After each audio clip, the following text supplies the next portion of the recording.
I was looking back over the list of stories, things that I've shared with you guys, and I just never, I guess, brought up the time that we lived with an actual whore.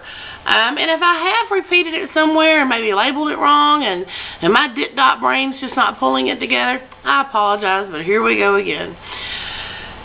My mom and dad split up. We're moving from house to house, bonk to bonk to bonk. My mom makes a friend. We move into her house. She's got a couple of kids. And it was a way to split rent. It was the way to pull the resources together. And everybody had kids and everybody could take turns. And totally understandable. Totally understandable. Well, that house became just a really huge, crazy disappointment. Started off, my mother started taking this woman out at night, like it would be late at night, and they would go places, and later I found out that we lived there probably a year, well, maybe not a year, I don't know, it was a while, but she would take her, she was taking her to get abortions, or she was having miscarriages, and I knew there had been a lot of men coming in and out of the house.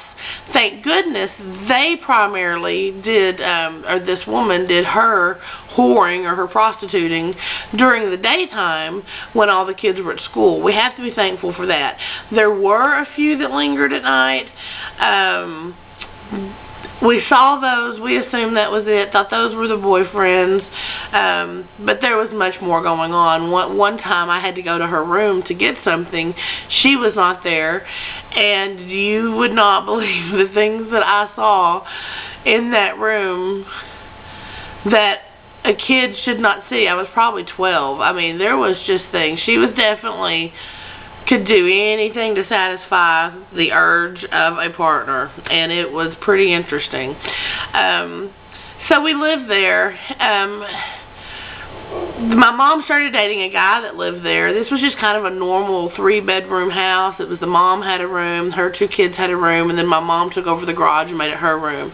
And my mom started dating this guy who was just a jerk, and he drove a cattle trailer, and she had a winding driveway, so you could hear him ka-thunk, you know, it was over one of them white rock roads, and you could hear him come and the rattle of the trailer, and I hated him from the get-go. He's a creep, and I knew it, and I knew it from the very first time that I was sent out to the trucks to help him get something out of the truck, and the door was open, and the way it was swung, no one could see, and then there was me, and then he was crammed up behind me, rubbing his hard fucking dick into my backside, and had his other hand up underneath my shirt, you know, squeezing my tits.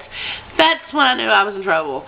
And I had already kind of been through the mess and knew this was just another perv and what would happen. And I remember being scared, oh my God, and I remember him acting like, get used to it, little girl. And there were other times he would come in and my mom would, you know, be getting ready to go, and he would get me off in the kitchen, and his hands would be down my pants, or he would kiss me, or he would pull up my shirt and get a mouthful real quick, you know. Really didn't care if my mom saw him. There were times that he would have a date with my mom. They would come in late, and him and my mom would do whatever, and I don't know if my mom would sleep or my mom, whatever, but then he would come to my room and would mess with me, and then he would leave. And I always just thought people knew a little bit more about that situation than they wanted to deal with, but I'll never be able to prove that. But it was disgusting, and it was gross, and I got tired of it. And he was getting more intense, and I knew we were fixing to cross the line into some things. And about 100 yards off the house was an old shed, and the grass was grown up. I was 12, it was probably grown up to my belly button or higher.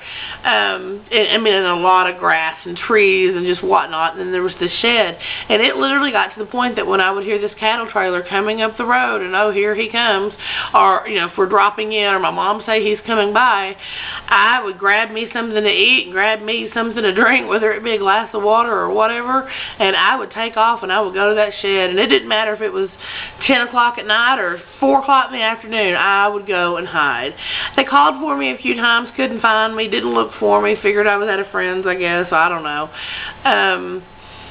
But I was hiding in the shed. I was hiding in the shed till he left, and it was very scary the first several times, because I mean it may be 2 or 3 in the morning, and you're sitting out there in that shed with God only knows what. I'm sure there were snakes, spiders, scorpions. I can just imagine all kinds of horrible, horrible things.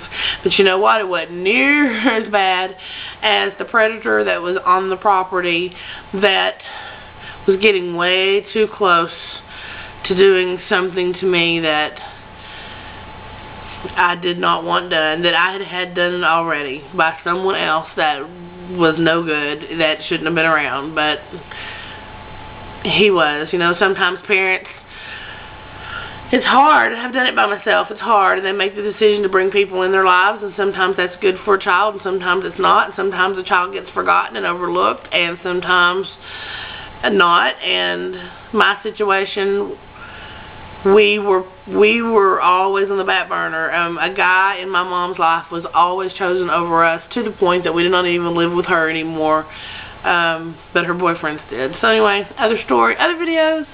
Just wanted to share that little tidbit with you. We did finally leave there. My mother did finally have enough, and I know that my aunt and my uncle came and they rescued us at like 3 in the morning. We had been packing our things and trying to be secretive for days and throwing stuff away and getting stuff ready to go and what we would leave behind, and make a mad dash out of there in the middle of the night. And they did, like a rescue unit, came in with a U-Haul, backed it up, and boom, we were gone.